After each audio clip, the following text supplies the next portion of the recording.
الحمدللہ رب العالمین والصلاة والسلام علی محمد ابن عبداللہ الامین اما بعد فاعوذ باللہ من الشیطان الرجیم بسم اللہ الرحمن الرحیم یا ایہا الذین آمنوا انما الخمر والمیسر والانساب والازلام رجس من عمل الشیطان فاجتنبوا لعلکم تفلحون صدق اللہ العظیم۔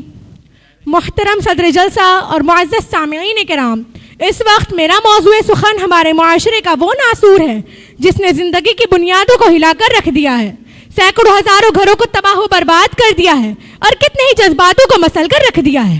وہ ناسور شراب نوشی کی ایک قبیح عادت ہے جو تمام برائیوں کی بنیاد اور جڑ ہے۔ محترم حضرات، شراب انسان کے ایک بدترین دشمن ہے، اسی وجہ سے قرآن حکیم نے شراب کو حرام قرار دیا ہے اور لوگوں کو اس سے اجتناب کا حکم فرمایا ہے۔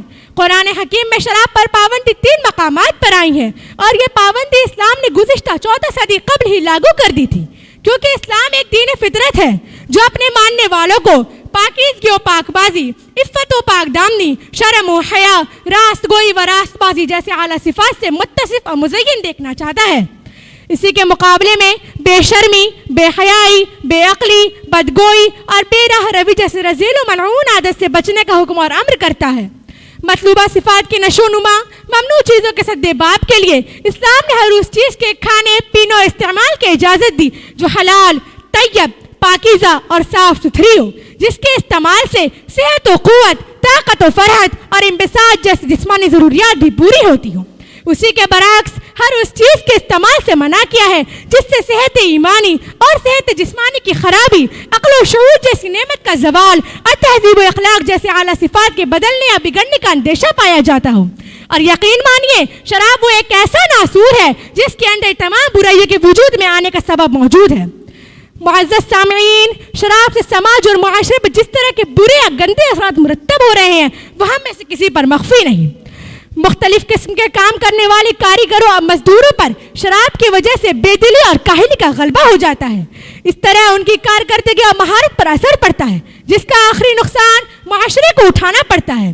ان شراب کی وجہ سے انسانوں کے درمیان ایک دوسرے کے لیے غیر ہمدردی کے اثرات مرتب ہو رہے ہیں۔ اسی طرح معاشرتی اتحاد، معاشرتی مسائل اور قومی تفکر کے خلاف میں کوئی کھڑا ہونے کی ہمت نہیں کر پاتا ہے۔ الغرض، شراب انسان کے دین اور دنیا دونوں ہی اعتبار سے نقصان دہ ہے۔ دینی نقصان تو یہ ہے کہ وہ اللہ تبارک و تعالیٰ کی ناراضگی کو خرید کر اپنی آخرت کو برباد کر لیتا ہے، اور دنیاوی نقصان یہ کہ مختلف قسم کی مہلک بیماریاں لاحق ہو جاتی ہیں جو ہلاکت کا سبب بنتی ہے۔ شراب پینے والا بے مروت ہو جاتا ہے، پورے معاشرے کے درد سر بن جاتا ہے۔ بس اتنا ہی سمجھ لیجئے کہ شراب میں ہر طرف سے تباہی اور بربادی ہے، مال کی بھی اور جان کی بھی۔ اللہ تعالیٰ ہمیں اس چیز سے محفوظ رکھے۔ اور میں اپنی اس گفتگو کو اس شعر پہ ختم کروں گی کہ یہ مشورہ ہے ہمارا جناب مت پینا، یہ مشورہ ہے ہمارا جناب مت پینا، یہ چیز حد سے زیادہ خراب مت پینا۔ جو چاہتے ہو سر حشر جام کوثر کا، جو چاہتے ہو سر حشر جام کوثر کا، تو زندگی میں کبھی تم شراب مت پینا۔ وما علینا الا البلاغ۔ السلام علیکم۔